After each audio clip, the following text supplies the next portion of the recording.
apologetics and battle rap. We're going to talk about that and more on this episode of The Urban Perspective.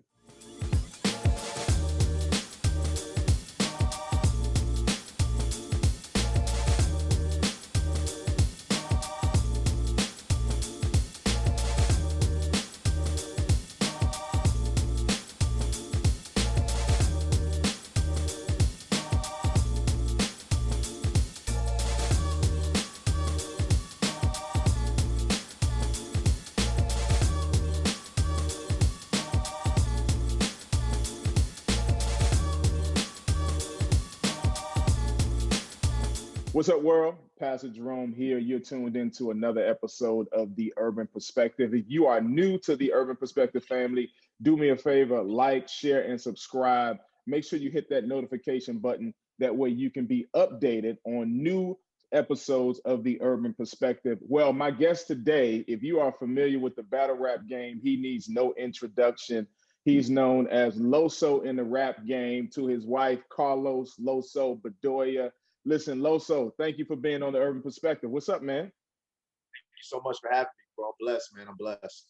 Listen, man, I'm glad. I've been a fan from afar. I didn't even know you had been watching me and knew about The Urban Perspective, and I've been grateful for how the Lord just kind of was able to link us up, and we've been able to have some great conversations. So I'm excited for you to be on the show today, man, and just talk about the battle rap scene, how you're standing out, you and other believers that are in that scene that are bringing great content. And what I love about you guys, man, is I hate to say this, but oftentimes we have to be real about it. Sometimes, people tend to lower the bar. And so it's a lot of times Christian content I've seen is corny.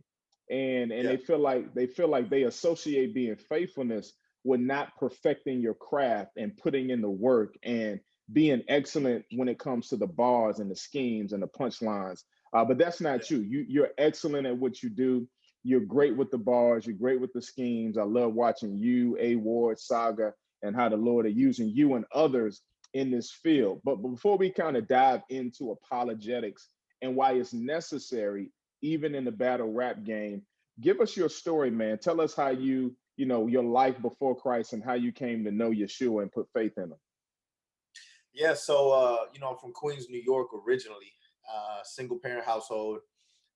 But I was only there till I was about 10 years old. And when I was 10, my mother decided to move to Florida. But from my upbringing, hip hop just kind of was very, very prevalent in my life. And so with my father passing away at a young age, I remember finding myself in a situation where I needed to find out what manhood looked like, or what fatherhood was. And so that caused me to obviously look to the one thing that was teaching me how to dress, teaching me how to talk, teaching me how to walk, teaching me how to interact with other people. And that was hip hop.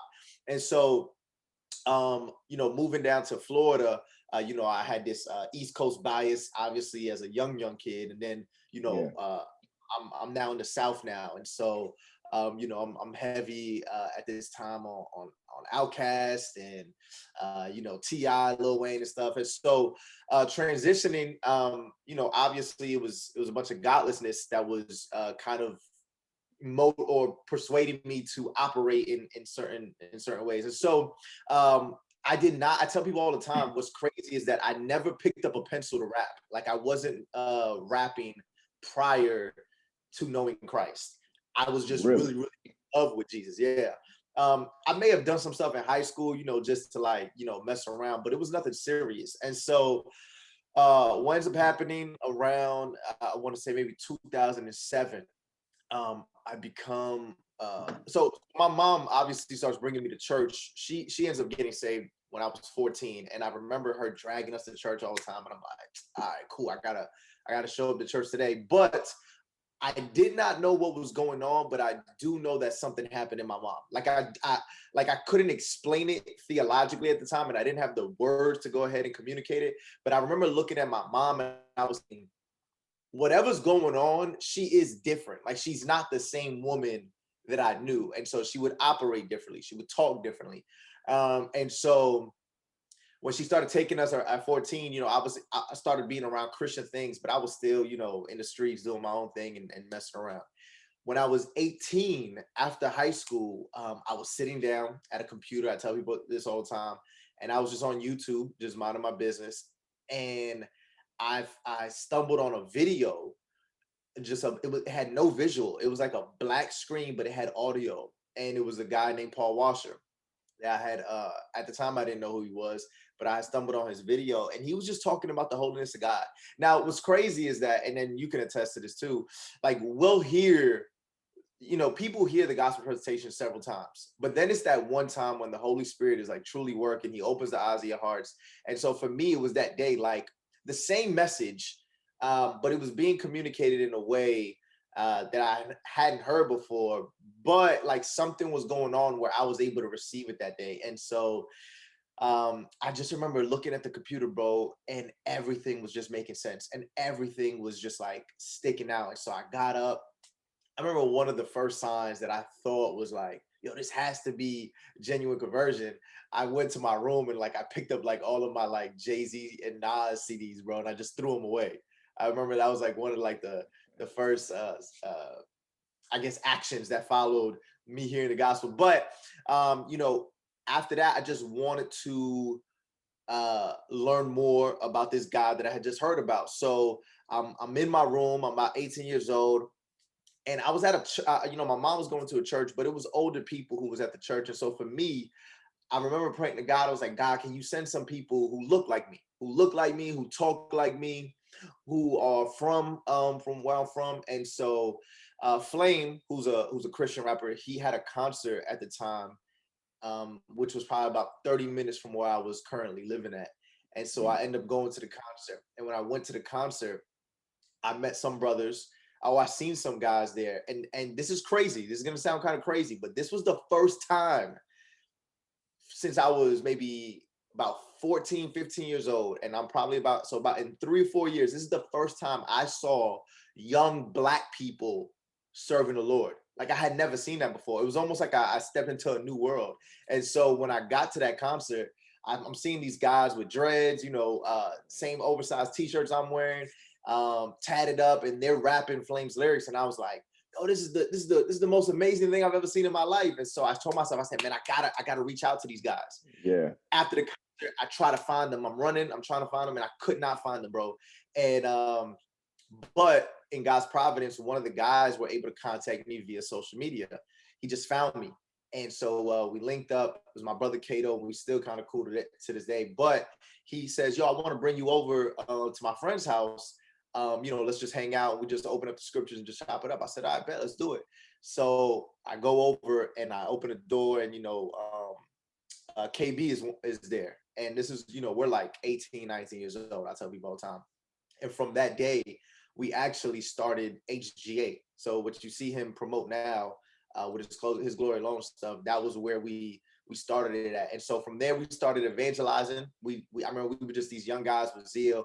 And so we used to run out on nights where everybody was going to the club. We would meet them at the club, and we would like flip these trash cans over. We'll have like our do-rags on, bro, oversized tee, and we'll start rapping, or we'll start like we'll flip the trash cans over, we'll stay on top of it, and we'll just start like preaching. And it was just this boldness. Like we just did not care, bro. I would walk up to you. I'd just be like, yo, do you know where you're going when you're dying? And, and so the conversation would start from there. And so, but from there, these guys were rapping at the time. And so I was around rappers, even though I did not rap before. And so I was studying the game tapes and stuff, but I still had no desire. I ended up volunteering at a juvenile detention center, and some boys were doing like a little open mic there. And I said, man, you know what? Let me just write my testimony, and let me see if if they'll be blessed. And so I was writing it, and a producer was in the juvenile detention center when I did this. Yeah. He comes up to me afterwards. He says, hey, Los, can you come over? And can you just come over? I want to show you my studio and stuff like that. I said, all right, cool, that's cool. He comes in, I go in, he locks the room, and he throws on some beats, and he says, start writing. And he would have me in his room, bro, for like hours just writing. That's why I kind of learned, and that's why I started recording. So my transition of obviously conversion into community, and then obviously my gift started to cultivate at that specific time. Man, that's so important. That's so important, and I'm glad to hear you say that because a lot of times people just think because they're gifted that they're called and they'll skip over community. But Yeah, it's in community that we grow, that we're sharpened, that we're rebuked, that yeah. we're challenged. Like we need the body. So I'm glad to hear you say that, man. That's crazy because I was going to ask that, but you already answered it. Like, when did you begin to recognize that you had this gift that you can put words together? Because I tell people not everyone has bars. It's not, you can't just get up and rap, because and that's how we end up with corny Christian content, where people just think because it rhymes that it's good. It's like, no, there's a way to do it. And so the work that you put into your craft, man, is admirable. And so I appreciate that, man. But so about in 2017, you did a battle with B Dot. Yeah. And man, this battle was kind of marketed as Kemet versus Christianity. And Yeah. B Dot was there with his ankh. He had the shirt on with all the kind of African gods and goddesses, and his crew, they had their ankhs on, and the black, green, and red.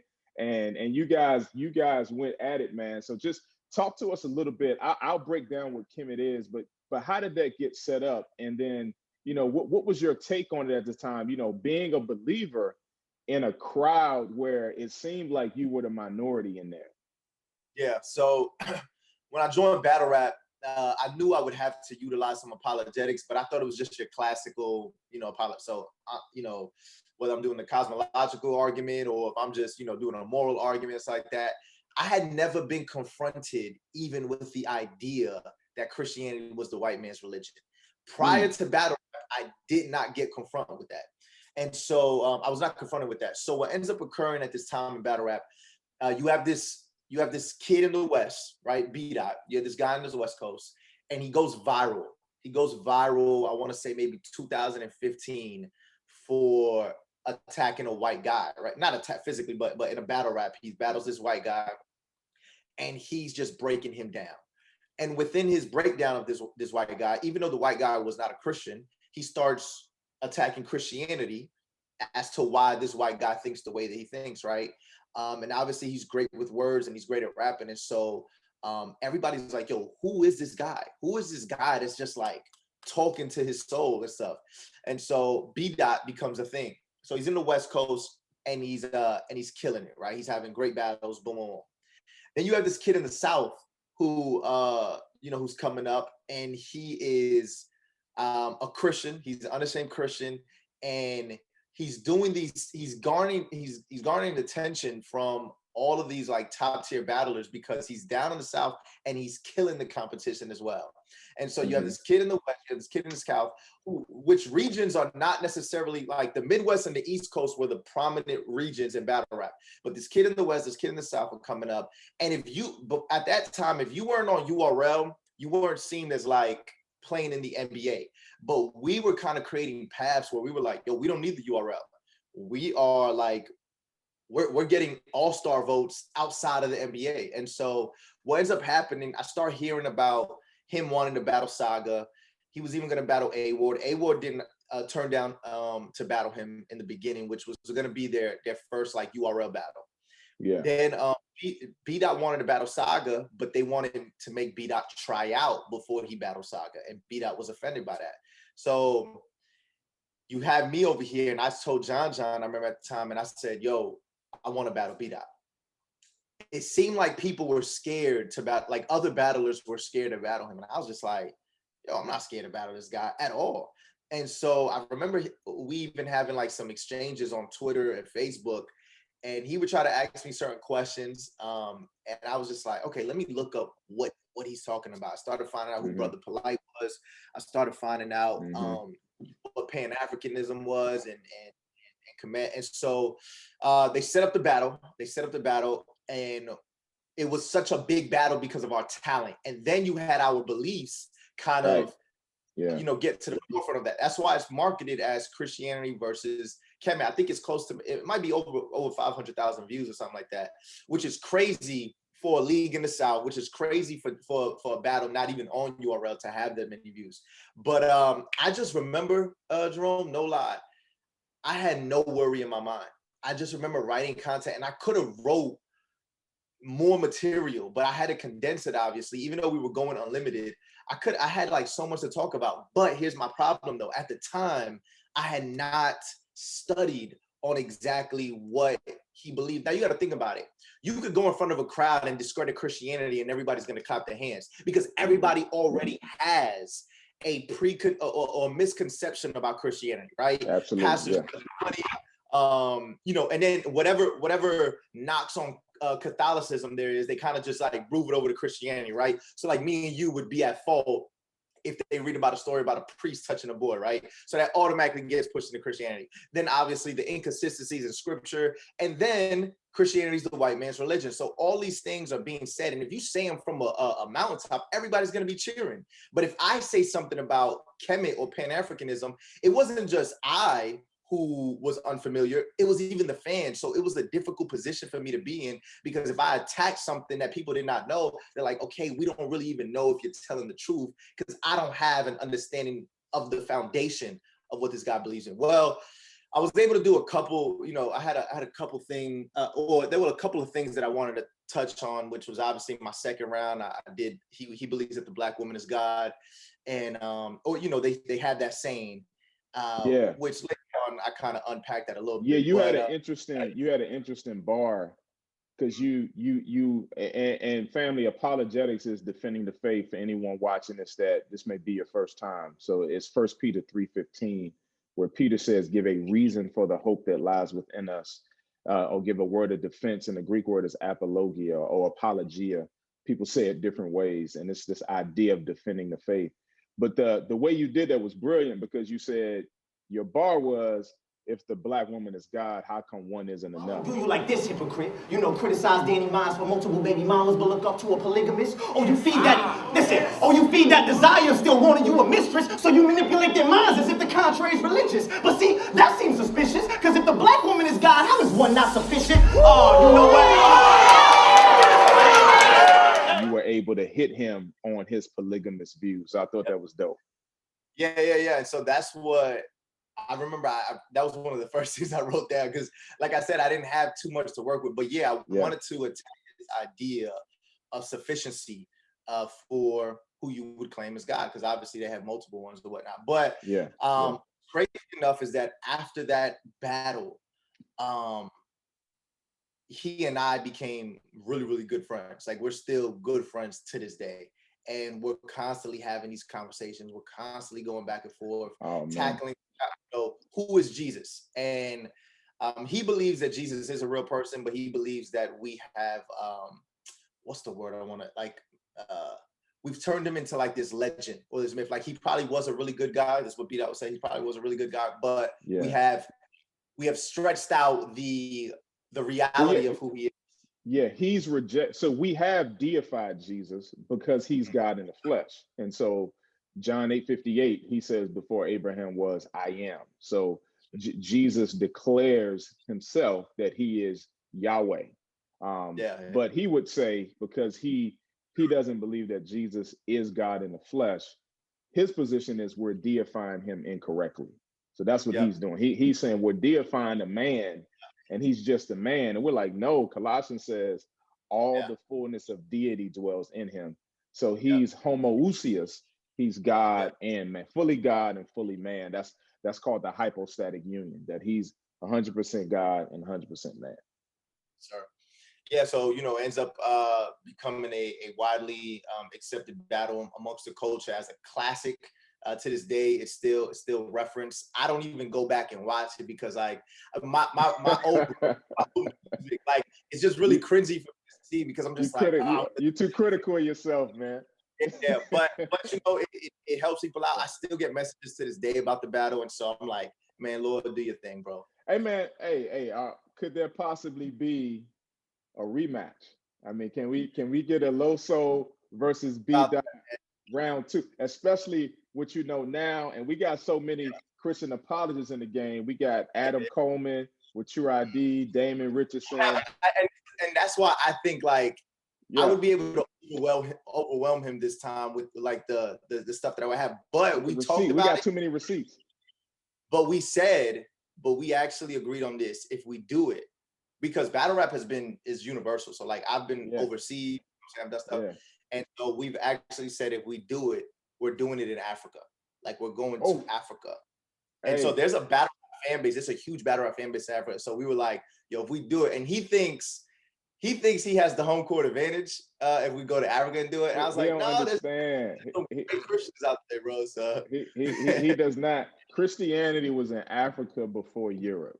That it was in Africa before Europe.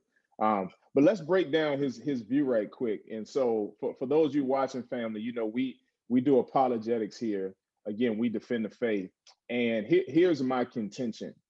And I want you, for those that are watching, I want you to hear me say this. As a pastor, Christians, we must stop answering fact-based questions with faith-based answers. Let me say it again. Christians, we must stop it. Stop answering fact-based questions with faith-based answers. So when people ask about the letter J, that is a fact-based question. The J didn't exist, but the J sound did. You can study Giorgino Trissino, who invented the letter J. Prior to that, it had the letter had the sound, even though the letter didn't exist. That's how we answer questions like that. So when you talk about Kemet, Kemet is the original name of Egypt. That's the native name. And Kemetism or Kemetic science is just the spirituality of those who study that. The primary values of it, there are three: a restoration of African spirituality, esoteric knowledge, and then the 42 laws of Ma'at. Now you may be wondering, who is Ma'at? Ma'at is a female goddess, an Egyptian goddess of truth, justice, and order. She has 42 precepts. And so the precepts must be recited in the negative. I did not lie. I did not steal. I did not cheat. I did not bear false witness. So they may say it differently. Now, that is actually different than the 10 Commandments found in Exodus 20. And what happens is proponents of Kemetic science and African spirituality falsely claim that the 10 Commandments were taken from the 42 precepts of Ma'at. They claim that it was plagiarized. One of the issues with this perspective, family, is what they're doing is a fallacy or a rhetorical device known as post hoc ergo propter hoc, meaning that because this happened before this, anything after that followed that. The problem with that is that just because something potentially came after something, it doesn't mean that it automatically plagiarized it. Number two, we have the Apura Papyrus. The Apura Papyrus, listen, is an Egyptian source. It is not a Christian source. It is not a Jewish source. It is an Egyptian source that covers the plagues that are recorded in the book of Exodus. So you have a source outside of our faith that actually records those. And so there's a huge difference between the 42 precepts of Ma'at and the Decalogue, or what we call the 10 Commandments. The 10 Commandments are just that. They're commands. They are not suggestions. The 42 precepts must be said in the negative, and they're intended to get you in the right standing with the female goddess Ma'at. The 42 commands are just that. They're commandments. The commands in Christianity or even in Judaism, they do not save. You got to remember this. God took them through the Red Sea in Exodus 14. The commands were not given into Exodus 20. And so even in the Old Testament, God extended grace before he gave the law. Let me say that again. He extended grace before he gave the law. And so when people say things like that, what I just gave you was some history, and I wanted to engage a fact-based question or presupposition, because BDOT has the presupposition that a lot of people in battle rap and other arenas have, that Christianity plagiarized, or that Christianity is not for Black and brown people. Let me just help you out. Moses did not lead 1 million white people out of Egypt. The Egyptians as well as the Hebrews were people of color. Now, there were an array of different colors within Judaism, within the Hebrew faith. We see many of these Jewish men have African wives and therefore giving off brown offspring, all right? And so it's important that you understand that Christianity has been whitewashed in terms of how it's been presented, but that is not the biblical account. And so sorry for that, but I wanted to put that out there because I think it's important that we talk about these things because, you know, the rap was dope. And again, a lot of people was clapping, but it's important that we get receipts, historical receipts, and that we don't rely on Google or misinformation. Because what's funny is a lot of the stuff they're claiming Black power, but a lot of these perspectives they got from a guy named Gerald Massey, which is a white Egyptologist who many scholars just dismiss because his stuff does not have sources to back it up. So what's funny is B Dot and others are claiming pro-Black, but they're actually buying into a white narrative on a religion that was shaped by brown people, which is interesting. So let me ask you this, man. You know, this battle was, well, again, great battle, but we've had other conversations not on camera. What is the spiritual climate in battle rap? Because I'm sure that B Dot isn't the only one, even though that was a couple of years ago, who has that perspective. What is the Yeah. spiritual climate, man?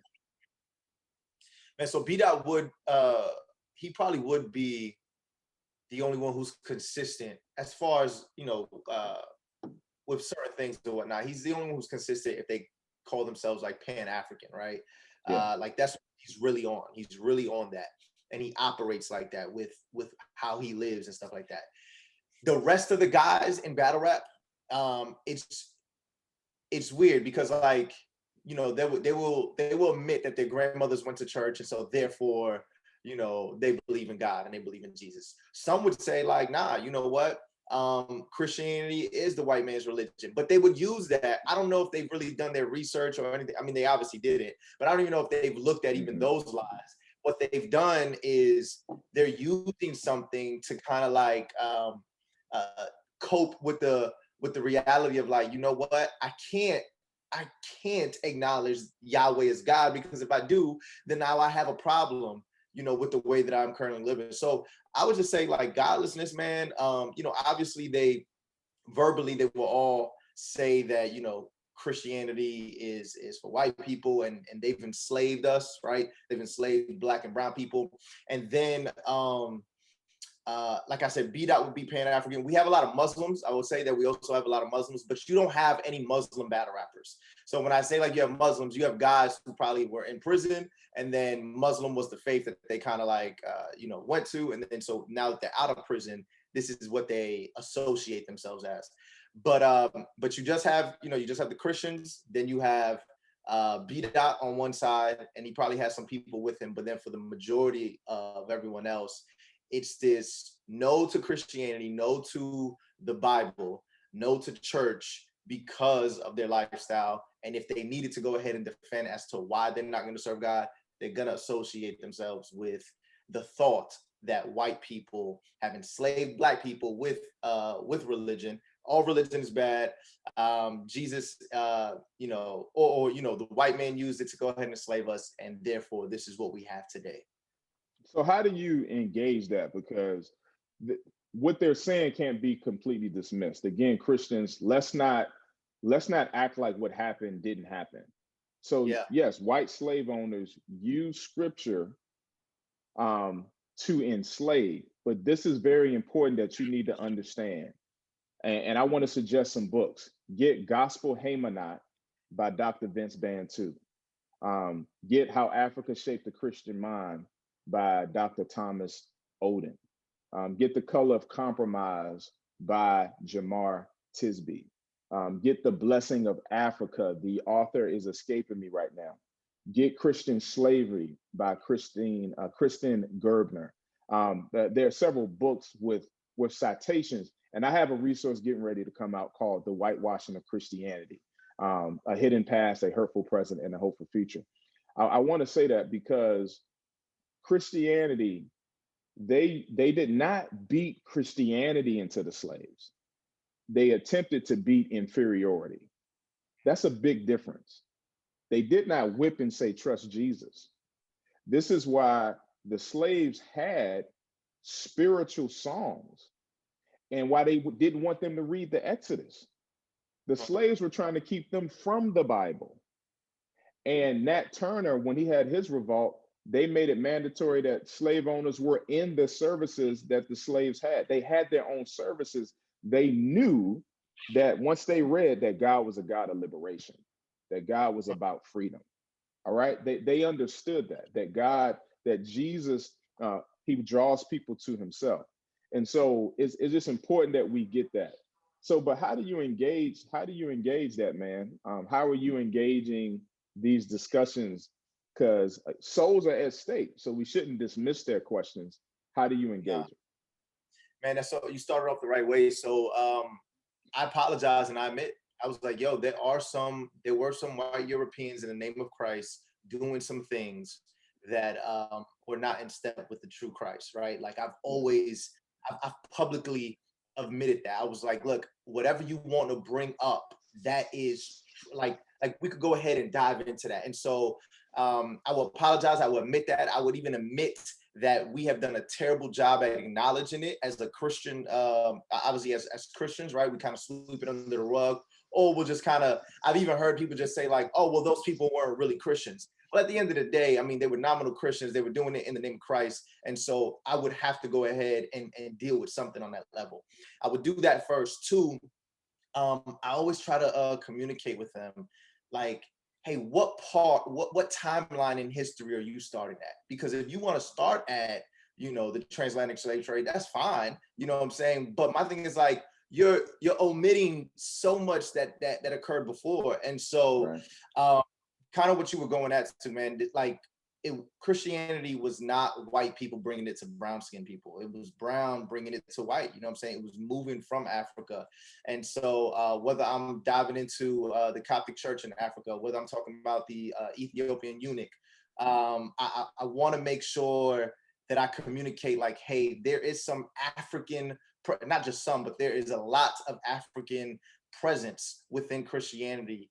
And that this was, man, I don't know who said it. I don't know if it was E-Mace or maybe somebody else, but they were like, yo, if you truly want an African religion, turn to Christianity. Like that is Absolutely. Yeah.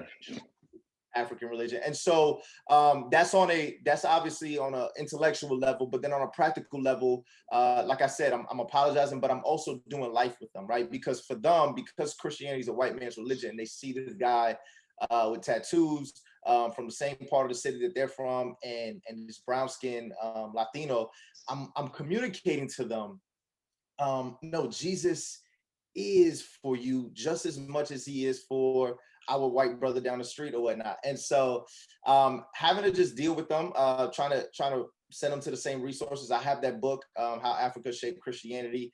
And so trying to do my best to kind of like move them away from all these YouTube sensations, from Pan-Africanism and stuff like that. And I'm pretty sure you have a list of them that you kind of, debunk on a daily basis. Yeah. But you Yeah. move them away from that, you know what I'm saying, and into some scholarly guys that really know what they're talking about. Yeah. So we got videos. Again, I want to mention some more apologists that, and let me say this, I'm giving an open invitation to B. Dot, whoever, as a pastor who is willing to engage and answer your questions. We have nothing to be ashamed of.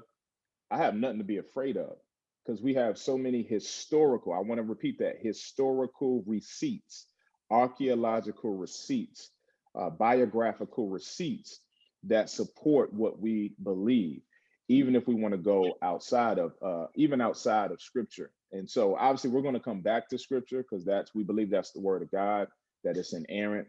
But when we say it's inerrant, when people see errors or contradictions, usually they don't understand the context. And I'm not going to say Greek as a way not to engage your question. We're going to actually answer your question.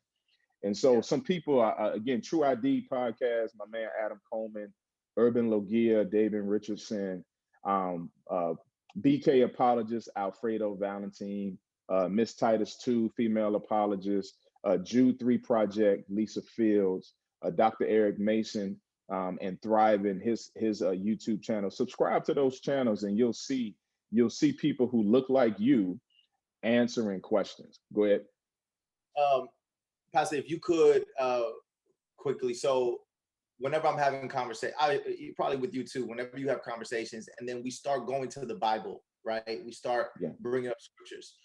Why would you say that is totally in the realms of being okay when you're engaging people who do not believe the Bible? Why is it okay for you to go ahead and use scripture to defend, define, and obviously rebuttal what they have to say when they're obviously saying, hey, we don't believe in the Bible? What would you say to that?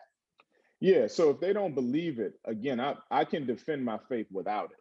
So again, I can go to the many African fathers, Augustine, Tertullian, Cyprian, Perpetua Felicity, two female African martyrs, right?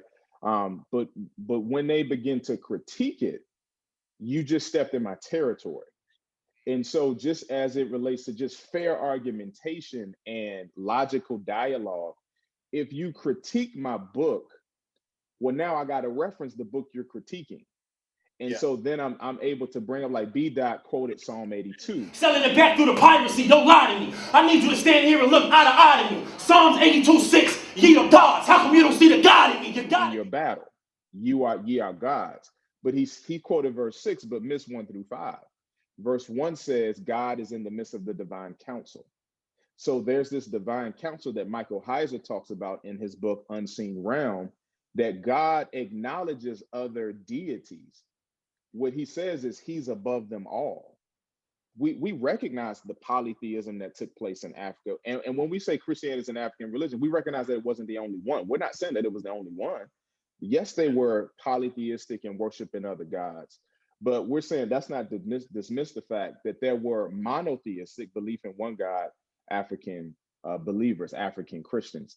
And so I go to the scriptures when they begin to critique it, and when I'm sharing the gospel. So like again, when B. Dot quoted Psalm 82, he opens himself up for biblical critique because he quoted a text from a African spiritualist lens, and he quoted that out of context. People do the same thing with Ephesians 6, slaves obey your masters. Well, let's just use some logic. The transatlantic slave trade happened in 1619. Even if you don't believe the Bible, you have to admit that Paul wrote this before the transatlantic slave trade. Or even if you believe Shakespeare wrote it, which again, I reject. But let's say again, for people who don't believe in the Bible, they're doing what's called, they're doing anachronistic thinking. And so they're thinking that because the way something happened, it always happened that way. When Paul wrote Slaves Obey Your Masters, he did not have the transatlantic slave trade in mind. That hadn't happened for 1,000 years when he wrote that. He's talking about indentured servitude, and not abusive slavery, not abusive slavery. And so there's a text in Exodus chapter 15 that talks about, beating your slave, being, abusing people, being punishable by death. So there's no text where God would have affirmed what white supremacists did during that time. So that's how I do it. I'm engaging, I'm giving history, I'm giving receipts, and I'm using logic. Because if, again, once you critique my book, now I got to reference it. Yep. Yep. So they open themselves up for it, man. And so yeah, man. I just hope that again, I'm putting an invitation out there. We've tried to do debates with Polite. Again, we're not running. We talked to Sonetta and those cats. We hopefully some debates can happen, and we can defend our faith, and we have nothing to be afraid of, and we have historical receipts. We had one debate with Jabari, who was kind of with Sonetta's camp, that Kemet camp, and Dr. Vince Bantu. And again, of course, they're gonna call me biased. Dr. Bantu murdered him. It was a 3-0, and if it was a 30, if I use a battle rap term, it was a 30, because Dr. Bantu had his receipts, he had his stuff lined up, man. And so I'm hoping, again, I'm putting myself out there. So follow me, engage. Say what? Is that on YouTube? What? Yeah, last. Yeah, it's on YouTube. It's on YouTube. Yeah. And what I'll do is I'll put a link to it when people watching this, so they can click on it. They can click on it. Let me ask you this, man. So how are you staying faithful? Because a lot of times Christians assume that when you're in an arena like that, you got women coming at you, most likely. You got the battle rappers, you got weed, Henny, you got the whole thing that comes with the culture. And this is any kind of culture like that. I don't want to make it sound like Black and brown people got a monopoly on depravity. This is in white circles as well. You know what I'm Yeah. saying? So they try to make it sound like we the only one. But again, it's a lot of stuff happening in these arenas. How are you Yeah. staying faithful, man? Man, community, bro. Community is the number one tool for me. Obviously, I have brothers within the culture, right? So myself, Saga, Street Hymns, A Ward. Unfortunately, we're not at every battle with each other. Yeah. I would say most of the time there's at least one of us at someone else's battle, but sometimes it's difficult. You know what I'm saying? We're just traveling all over the Yeah. country. We can't always be. But when I say community, though, I mean, there's been a couple of times where I've called you and say, "Hey, Pastor, can you go ahead and pray for me? I have a battle today, whatnot." And that would encompass, when I'm asking to pray, that would encompass everything, not just my memorization skills, but um, just my dealings while I'm in that vicinity. But when I say community too, very close with my church. I operate as a teaching pastor at my local assembly. And so, my pastor, my fellow members, constantly praying with me and knowing where I'm at when I'm coming home. I have a wife that is like a GPS, tracker, like she knows exactly where I'm at. Yeah. And so, Amen. um, That's good. yeah, so all of those things, and just transparency, you know what I'm saying? Like I'm out there, and then me knowing what's crazy is that even the guys at the events, like the battle rappers, they're just they just know who Loso is off stage just as much as he is on stage. And so like you won't find one person in there who has like some like TMZ backstory about what I've done at Mhm. an event live. Like, I make sure I know that I'm walking in a manner worthy of the gospel. And so when I'm communicating with these guys, like they know, like, yo, through word and through deed, like Loso's the real deal. You know what I'm saying? That's one thing. And I would say this, I want to backtrack. B Dot said this is on record. B Dot made this comment. He says, listen, I don't believe that Christianity is real.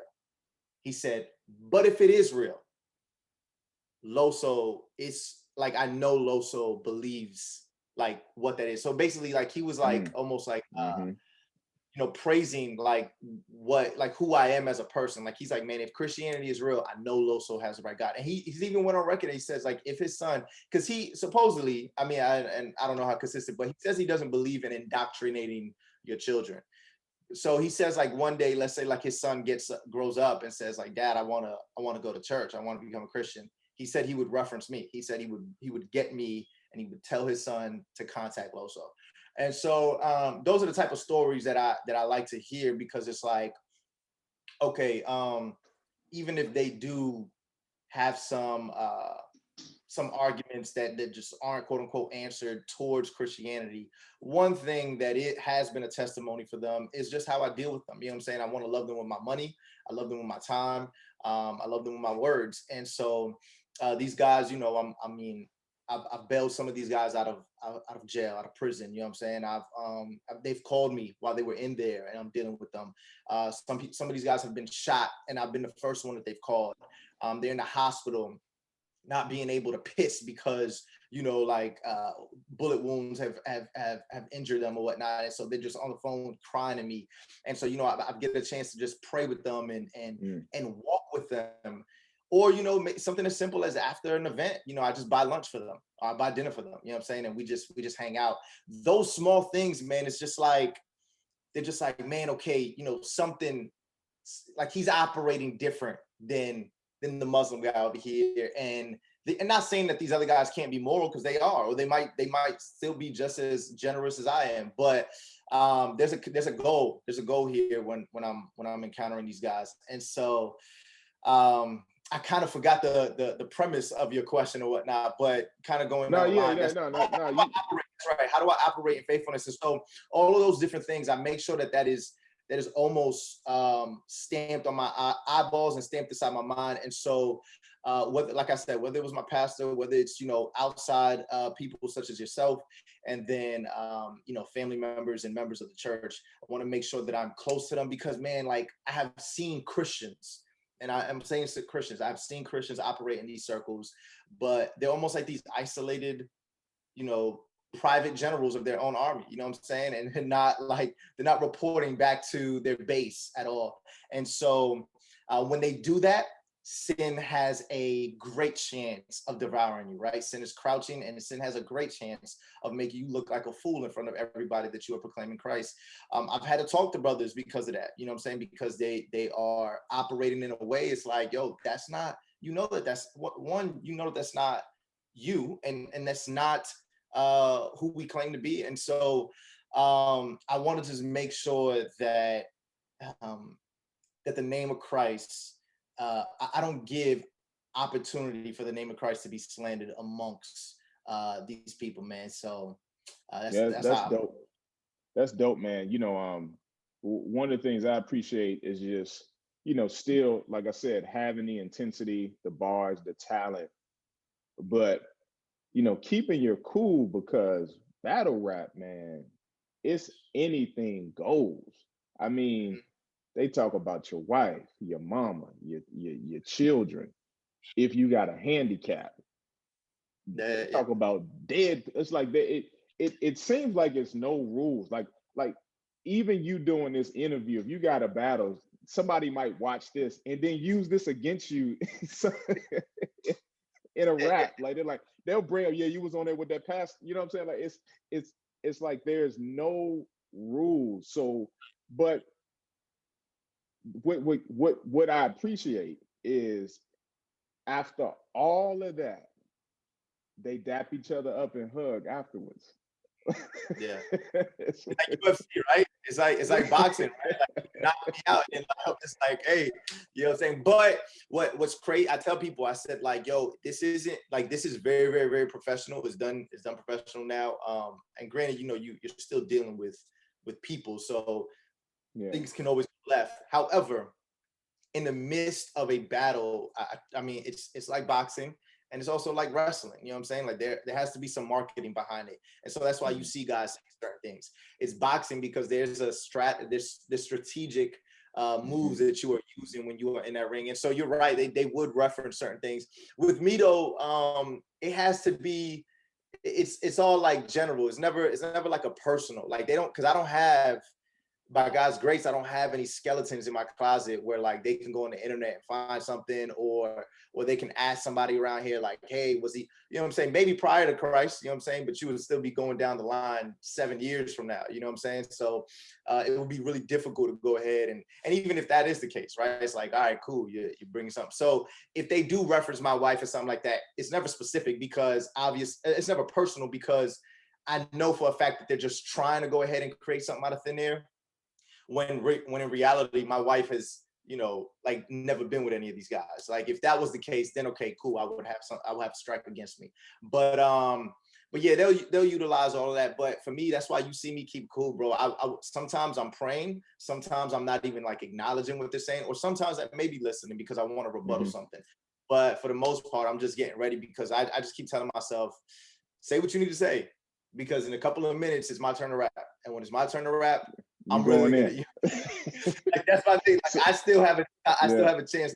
So, hey man, so how can so me and Dr. Mason were talking, and we're going to be having some conversations on why pastors need to listen to the Breakfast Club. Why we need to know what millennials and Gen Z are listening to, what they're into, what they're watching, as opposed to kind of self-righteously just pointing the finger. It doesn't mean that we're not, holiness still matters, don't get me wrong, but we see Paul engaging. We need to go where the people that oppose our faith are. We need to engage. What can pastors and leaders do? How can we help? Yeah, one, I mean, just like that, support. I try to tell, I've heard this several times, but like when you demonize everything, you impact nothing. You know what I'm saying? And so understanding, like for myself, I mean, people would look at me like this guy with tattoos and earrings and dress a certain way and talk a certain way, but the Lord was able to take me out of a culture, change my heart, and then put me back into that culture to impact that culture. And so trust that even if this may not be your cup of tea, you do have brothers and sisters in these operating in these realms, right? Like politics. Like I'm not big on politics, right? But any brother or sister that I have who is engaging politicians and are in the political realm, I want to make sure that I'm arm in arm with them. You know what I'm saying? And I'm praying with them, and I'm doing whatever I can to support. So I would say that definitely. And this is an invitation to all who's watching. If you have anything, like any resources that may be of help for me, I love utilizing, I love implementing that in my, not just in my battles, because I'll turn them into lyrical form, but also just in regular conversation, you know what I'm saying? And so, think about me, think about my brothers who are with me. Like I said, Saga, A-Ward, Street Hymns. I know Street Hymns gets left out a lot, but he is definitely a great guy as well.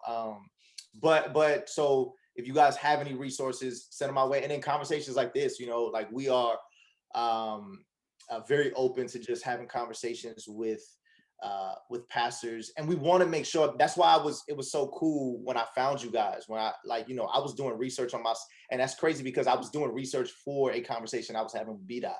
And so I went and I knew Eric Mason. I had reached out to him a couple of times, but I know he's super busy. So I had seen a YouTube video and you were on it.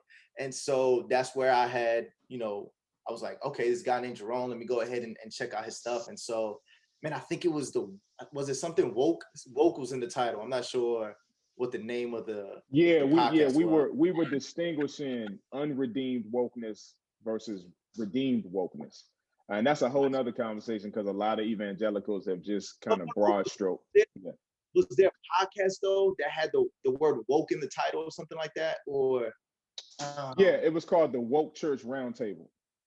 Okay, got you. So for me, utilizing those resources. But yeah, that's what I would say. And then this is full time. I consider myself